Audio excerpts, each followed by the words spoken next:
Episode 140 और अक्षय की मुलाकात। मिस्टर मल्होत्रा, मुझे आपकी जान चाहिए। HII गाइस, कैसे हैं आप सब? उम्मीद है अच्छे होंगे। तो चलिए बिना देरी किए शुरू करते हैं कहानी का आज का एपिसोड।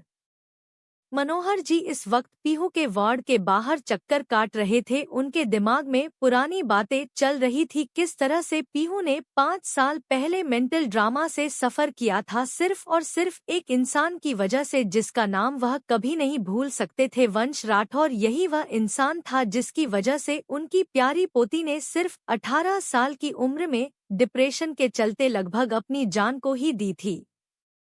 मनोहर जी ने एक बार फिर से पीहू के वार्ड की तरफ देखकर गहरी सांस लेते हुए कहा, इस बार आपके दादाजी कुछ भी नहीं होने देंगे बेटा। मुझे किसी भी कीमत पर पता लगाना ही होगा कि वह लड़का फिर से तुम्हारी जिंदगी में क्यों आना चाहता है।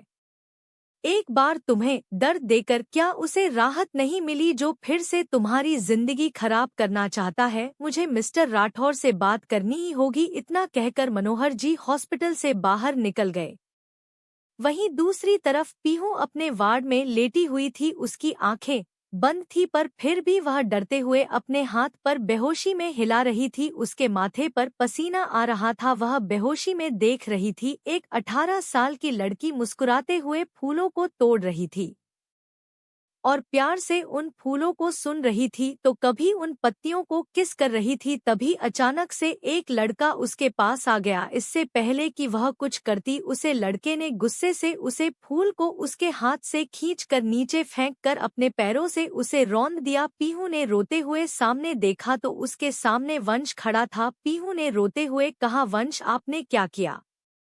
वंश ने गुस्से से उसे फूल को देखते हुए कहा, मैंने कहा था ना ब्यूटीफुल, तुम्हारे इतने करीब आने का हक मेरे अलावा किसी को नहीं है, इस फूल को भी नहीं। फिर तुम्हारी हिम्मत कैसे हुई इसे किस करने की? इतना कहकर वंश ने गुस्से से पीहू के गोरे गोरे गालों पर एक थप्पड़ मार दिया। छोटी सी नाजुक सी पीहू 5 का थप्पड़ झेल नहीं पाई और गार्डन में गिर गई। उसने रोते हुए कहा, वंश क्यों ऐसा करते हैं? प्लीज मुझे छोड़ दीजिए। पीहू को जमीन पर गिरा हुआ देखकर वंश ने उसे एक हाथ से पकड़कर खड़ा करते हुए कहा, तुम काफी कमजोर हो ब्यूटीफुल, तुम्हें कुछ खाना पीना चाहिए। और रही बात तुम्हें छोड़ने की तो वह इस जन्म में तो कभी नहीं होने वाला, इसलिए मेरी मर्जी से रहना सीख जाओ वरना इसी तरह से तुम्हें परेशानी होती रहेगी। वंश की बात सुनकर पीहू ने रोते हुए कहा, मैंने क्या बिगाड़ा है आपका? मुझे जीने क्यों नहीं देते आप चैन से? पीहू की बात सुनकर वंश ने उसके गालों को दबाते हुए कहा, बहुत बोलने लगी हो ब्यूटीफुल, अपनी यह छोटी सी जवान कम इस्तेमाल किया करो वरना किसी दिन कटवा भी सकता हूँ। वह क्या है ना, मुझे तुम्हारे गूंगे होने से भी फर्क नहीं पड़ेगा। इतना कहकर वंश ने गुस्से से पीहू के गाल को छोड़ दिया। पीहू ने रोते हुए कहा, प्लीज ऐसे मत पड़ा करो, दर्द होता है। पीहू को रोता देखकर वंश ने मुस्कुराते हुए कहा, तो फिर ऐसी हरकतें करती ही क्यों हो कि मुझे गुस्सा आए और फिर मैं तुम्हें तकलीफ दूर जाने मन। मैंने कितनी बार कहा है, मेरे अलावा तुम किसी इंसान, किसी भी चीज के बारे में सोच भी नहीं सकती, फिर भी तुम उसे फूल को किस कर रही थी, यह जानते हुए भी कि तुम्हारे इस मुलायम होठों पर सिर्फ मेरा हक है। यह मत सोचो कि आज तक अगर तुम्हें कि नहीं किया तो आगे भी नहीं करूँगा, बस वह मैं इसलिए नहीं करता क्योंकि मैं तुम्हारे साथ जबरदस्ती नहीं करना चाहता ब्यूटीफुल, इसलिए मेरी दी गई छूट का फायदा मत उठाओ। इतना कहकर वंश ने गुस्से से पीहू के गालों को खींचते हुए कहा, याद रखना मेरी बात। इतना कहकर वह अजीब तरह से मुस्कुराते हुए वहां से चला गया। वंश के जाते ही पीहू गार्डन में बैठकर फूट फूट कर रोने लगी। उसने रोते हुए कहा, मैंने क्या बिगाड़ा है आपका? आप हर बार मेरी जिंदगी में इसी तरह से दखल देकर मुझे दर्द देते हो, क्या किया है मैंने? वंश इतना कहकर वह रोने लगी। तभी पीहू जो कि सपना देख रही थी वह झट से उठकर बैठ गई और लंबी लंबी सांस लेने लगी। उसने खुद को कंट्रोल करते हुए कहा, नहीं, मैं इस तरह से उसे इंसान की वजह से पैनिक नहीं कर सकती। उसे इंसान का मेरी जिंदगी में अस्तित्व ही नहीं है और अब मैं अकेली नहीं हूँ, ना ही मैं वह कमजोर पीहू हूँ जो हर किसी से डरती थी। मैं पीहू अक्षय मल्होत्रा हूँ। अक्षय मल्होत्रा की बीवी, मुझे किसी से डरने की जरूरत नहीं है तुमसे भी नहीं। वंश राठौर, इस बार पीहू मल्होत्रा तुम्हारा डट के सामना करेगी। इतना कहकर पीहू ने गहरी सांस ली और पलटकर चारों तरफ देखा। खुद को अस्पताल के वार्ड में देखकर उसे याद आया कि किस तरह से वंश का फोन आने के बाद वह पैनिक करने लगी थी, और उसके बाद उसे कुछ भी याद नहीं था। उसने खुद से कहा, दादाजी दादाजी कैसे होंगे, मेरी यह कंडीशन फिर से देखकर कोई फिर से टूट तो नहीं गए। इतना कहकर वह जल्दी से वार्ड से खड़ी हुई और वार्ड के बाहर निकली। बाहर निकालने के बाद उसे कोई दिखाई नहीं दिया। तभी उसका ध्यान उसके वार्ड से करीब 20-30 फीट दूरी पर कुहू के वार्ड की तरफ गया। यह याद आते ही कि उसकी बेटी भी इस वक्त एडमिट है। पीहू ने खुद को डांटते हुए कहा, मैं खुद की तकलीफ में यह कैसे भूल गई कि मेरी बच्ची जिंदगी और मौत के बीच में जूझ रही है। मैं इतनी सेल्फिश कैसे हो सकती हूँ। अपने पास्ट में हुए इंसिडेंट के कारण मैं अपनी फ्यूचर, अपना प्रेजेंट, सब कुछ कैसे भूल सकती हूँ। मैं उसे इंसान के लिए अपनी बेटी को भूल गई जो कि मेरी जिंदगी है। नहीं पीहू, तो इतनी सेल्फिश नहीं बन सकती। तुझे अपनी बेटी, अपने पति, अपने परिवार के लिए स्ट्रांग बना होगा। और फिर वंश राठौर, इस बार तेरा कुछ नहीं बिगाड़ सकता क्योंकि तेरे साथ तेरे अक्षु है, जिनके सामने वंश राठौर जैसे हजारों भी आ जाएंगे फिर भी उनका कुछ नहीं बिगाड़ पाएंगे। तुझे खुद को संभालना ही होगा। पीहू पीहू ने खुद से कहा और कुहू के वार्ड की तरफ अपने कदम बढ़ने लगी। वहीं मुंबई के एक बड़े से होटल में अक्षय इस वक्त एक प्राइवेट रूम में बैठकर किसी के आने का इंतजार कर रहा था। अक्षय ने घड़ी में टाइम देखते हुए अपने असिस्टेंट राघव से कहा, कितना टाइम लगेगा, और राघव ने घबराते हुए कहा, सर उन्होंने कहा है कि फ्लाइट अभी अभी टेक ऑफ हो चुकी है, वह जल्दी ही यहाँ पर पहुँचते होंगे। अक्षय ने खुद से कहा, वहाँ पर मेरी बेटी हॉस्पिटल में एडमिट है और मैं यहाँ पर घूम रहा हूँ। अक्षय को इस वक्त उसे इंसान पर बहुत गुस्सा आ रहा था जिससे मिलने के लिए वह यहाँ पर आया था, पर अक्षय का उससे मिलना बहुत ज्यादा इम्पोर्टेंट था जिस वजह से वह बिना मिले जा भी नहीं सकता था। अक्षय के साथ लाइफ में पहली बार ऐसा हुआ था कि वह किसी का इंतजार कर रहा है, वरना हमेशा लोग ही उसका इंतजार करते थे। अगर आज बात कुहू की जिंदगी की नहीं होती तो अक्षय इस तरह से किसी का इंतजार भी नहीं कर रहा होता, पर बात उसकी बेटी की जिंदगी की थी जिसके लिए वह कुछ भी कर सकता था, खुद की प्राइड को भी साइड में रख सकता था। अक्षय अभी यह सब सो ही रहा था कि तभी प्राइवेट रूम का दरवाजा खुला और एक हैंडसम लड़का अंदर आया। उसके पीछे ही एक और हैंडसम लड़का था जो कि उस उम्र में थोड़ा बड़ा लग रहा था। जैसे ही उसे हैंडसम लड़के ने अक्षय को देखा, उसने मुस्कुराते हुए कहा, मिस्टर अक्षय मल्होत्रा, आपसे मिलकर काफी अच्छा लगा। उसे लड़के की बात सुनकर अक्षय ने अपना चेहरा ऊपर उठकर उसकी तरफ देखा। सामने खड़े लड़के की उम्र अक्षय से 1 या 2 साल कम होगी। अक्षय ने भी एक बड़ी सी मुस्कुराहट के साथ कहा, मुझे भी आपसे मिलकर बहुत अच्छा लगा मिस्टर वंश राठौर। अक्षय की बात पर वंश ने नकली मुस्कुराहट के साथ कहा, आप मुझसे मजाक कर रहे हैं मिस्टर मल्होत्रा, आपके सामने तो मैं कुछ भी नहीं हूँ। आपके साथ मीटिंग करने के लिए तो बड़े बड़े बिजनेसमैन लाइन में खड़े रहते हैं, फिर वंश राठौर उनके आगे क्या ही चीज है। वंश की बात सुनकर अक्षय ने भी बड़ी सी मुस्कुराहट के साथ कहा, आप अच्छे से जानते हैं मिस्टर राठौर की मुझे आपसे बिजनेस को लेकर नहीं बल्कि अपने परिवार को लेकर काम है। अक्षय की बात सुनकर वंश मुस्कुराते हुए अक्षय के सामने आकर बैठ गया। इस वक्त एक सोफे पर अक्षय बैठा हुआ था और एक सोफे पर वंश के पीछे उसका असिस्टेंट खड़ा था और अक्षय के पीछे उसका असिस्टेंट। तभी वंश ने टेबल पर से पेपर वेट उठाकर उसे घूमते हुए कहा, मुझे अच्छे से पता है मिस्टर मल्होत्रा कि आपको मेरी जरूरत अपनी बेटी के लिए है, क्योंकि मेरा ब्लड ग्रुप आपकी बेटी के साथ मैच करता है और आपकी बेटी का ब्लड ग्रुप काफी रेयर है। मैं सही हूँ ना मिस्टर मल्होत्रा? वंश ने पेपर वेट को हवा में उछलते हुए कहा। वंश की बात सुनकर अक्षय ने टेढ़ी मुस्कुराहट के साथ कहा, जब आपको सब कुछ पता ही है मिस्टर राठौर तो फिर मुझसे पूछ क्यों रहे हैं? अक्षय की बात पर वंश ने मुस्कुराते हुए कहा, वह क्या है ना मिस्टर मल्होत्रा, एक बार कंफर्म करना भी जरूरी होता है। वह क्या है ना, लोग मांगते कुछ और है और उसका मतलब होता कुछ और है, इसलिए हम जैसे बिजनेसमैन को ध्यान रखना चाहिए और यह बात तो आप भी मानते होंगे ना। वंश की बात पर अक्षय ने टेढ़ी मुस्कुराहट के साथ कहा, पर इसमें कुछ और मुझे नहीं चाहिए मिस्टर राठौर, आपको जितने पैसे चाहिए, जितनी प्रॉपर्टी चाहिए, मैं देने के लिए तैयार हूँ। बदले में आपको सिर्फ मेरी बेटी को ब्लड डोनेट करना होगा। मेरे लिए मेरी जिंदगी है मेरी बेटी, और उसके लिए मैं अपनी आधी प्रॉपर्टी भी आपको देने को तैयार हूँ। वंश ने मुस्कुराते हुए कहा, मिस्टर मल्होत्रा, मुझे पता है कि अगर आपने मुझे अपनी आधी प्रॉपर्टी भी दे दी तो 1 साल के अंदर अंदर आप फिर उतनी ही प्रॉपर्टी जनरेट कर लेंगे, क्योंकि आपकी काबिलियत पर तो किसी को कोई शक है ही नहीं। पर मुझे आपकी प्रॉपर्टी में कोई दिलचस्पी नहीं है। जितनी प्रॉपर्टी मेरे बाप दादा ने मेरे लिए छोड़ी है वह मेरे लिए बहुत है। मैं चाहकर भी उसे जिंदगी भर में खत्म नहीं कर सकता। फिर आपकी आधी प्रॉपर्टी का मैं क्या ही करूंगा मिस्टर मल्होत्रा। वंश की बात सुनकर अक्षय ने वंश को घूमते हुए कहा, तो फिर आपको क्या चाहिए मिस्टर राठौर। मेरी बेटी को ब्लड देने के बदले में आपको जो चाहिए मैं देने के लिए तैयार हूँ।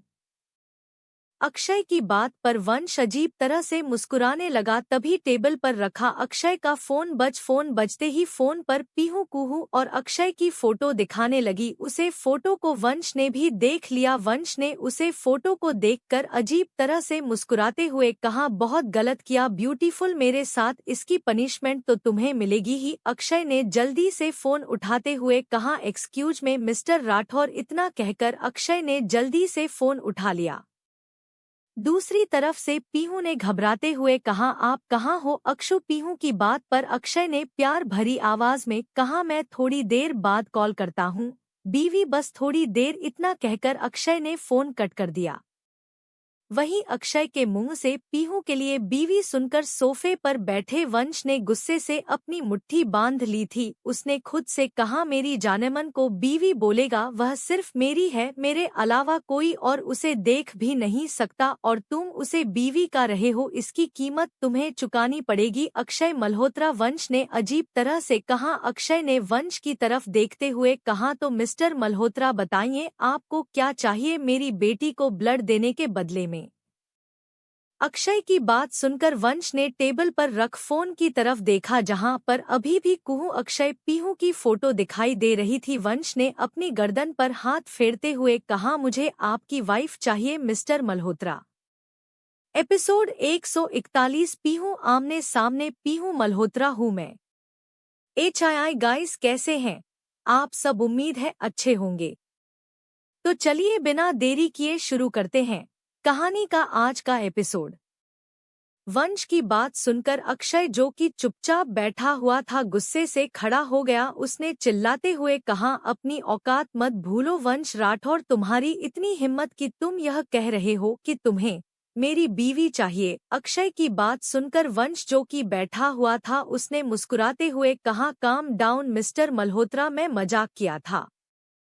वंश की बात सुनकर अक्षय ने गुस्से से चिल्लाते हुए कहा, इस तरह का घटिया मजाक अगली बार से मेरे सामने करने के बारे में सोचना भी मत, वरना अक्षय मल्होत्रा क्या कर सकता है और क्या नहीं, इसके बारे में तुम सोच भी नहीं सकते। वंश राठौर अक्षय को इतना गुस्से में देखकर वंश ने मुस्कुराते हुए कहा, फिलहाल तो आपको मेरी जरूरत है मिस्टर मल्होत्रा, इसलिए अपनी आवाज नीचे कीजिए। वंश की बात सुनकर अक्षय उसे गुस्से से घूरने लगा, पर नीचे बैठ गया, क्योंकि इस वक्त सच में उसे ही वंश की जरूरत थी। अक्षय को इस वक्त इतना गुस्सा आ रहा था कि उसका दिल कर रहा था कि वह वंश के टुकड़े टुकड़े कर दे, पर इस वक्त वंश उसकी बेटी की जिंदगी बचाने का उसके पास एक आखिरी मौका था। अक्षय को बैठता देखकर वंश ने मुस्कुराते हुए कहा, आप ज्यादा गुस्सा मत कीजिए, मुझे क्यों भला आपकी बीवी चाहिए होगी। दुनिया की क्या सारी लड़कियां मर गई है जो मैं किसी शादीशुदा औरत के पीछे पड़ूंगा। वंश की बात पर अक्षय ने उसे कुछ नहीं कहा। कुछ देर तक दोनों ने कुछ बात की और फिर दोनों केबिन से निकलकर बाहर आने के बाद अक्षय और वंश अक्षय की कार में बैठ गए।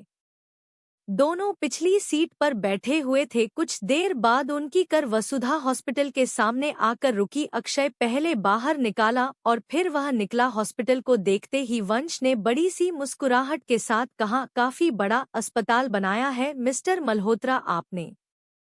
वंश की बात पर अक्षय ने कुछ नहीं कहा और अपने कदम हॉस्पिटल के अंदर की तरफ बढ़ने लगा। वंश भी उसके पीछे पीछे चल रहा था। कुछ देर बाद दोनों थर्ड फ्लोर पर आ गए। थर्ड फ्लोर पर पहुंचते ही अक्षय का ध्यान सबसे पहले पीहू पर गया, जो कि इस वक्त लिफ्ट की तरफ ही आ रही थी। वहीं अक्षय की पीछे खड़े वंश का ध्यान जब पीहू की तरफ गया तब वह अपनी पलकें झपकाना भूल गया। इस वक्त पीहू ने सिंपल सी ब्लैक कलर की कुर्ती पहनी हुई थी और नीचे ब्लैक कलर का प्लाजो। उसके कानों में बड़े बड़े इयररिंग्स थे और उसके लंबे खुले बाल उसकी खूबसूरती पर चार चांद लगा रहे थे। वंश आज पीहू को पूरे 5 साल बाद देख रहा था। उसने पीहू को देखकर मन ही मन कहा, ब्यूटीफुल, तुम तो वक्त के साथ और ज्यादा खूबसूरत हो गई हो। पीहू इस वक्त मोबाइल में कुछ देखते हुए आगे बढ़ रही थी, जिस वजह से उसका ध्यान सामने से आ रहे अक्षय और वंश पर नहीं गया। वहीं पीहू को देखकर अक्षय ने धीरे से कहा, पीहू कहाँ जा रहे हो तुम? अक्षय की आवाज सुनकर पीहू ने मोबाइल से अपना ध्यान हटाकर सामने देखा। अक्षय को देखते ही वह जल्दी से दौड़कर सीधा जाकर अक्षय के गले लग गई। अक्षय ने प्यार से उसकी पीठ पर हाथ फेरते हुए कहा, क्या हुआ तुम्हें? पीहू ने अपनी आंखें बंद करके अक्षय को महसूस करते हुए कहा, कुछ नहीं, मुझे बस आपकी याद आ रही थी। वंश जो कि अक्षय के पीछे खड़ा था, पीहू को इस तरह से अक्षय के गले लगा देखकर उसने गुस्से से अपने हाथों की मुट्ठी बांध ली। उसने खुद से कहा, बहुत गलत कर रही हो ब्यूटीफुल, तुम बहुत गलत, तुम्हें हर एक गलती की सजा तो मिलकर ही रहेगी। वही पीहू जिसकी आंखें बंद थी, उसने धीरे से अपनी आंखें खोली। आंखें खोलते ही उसका ध्यान अक्षय के पीछे खड़े वंश की तरफ गया, जो गुस्से से उसे ही घूर रहा था। वंश को देखकर पीहू जो कि अक्षय के गले लगी हुई थी, उसकी सांसें थम गई।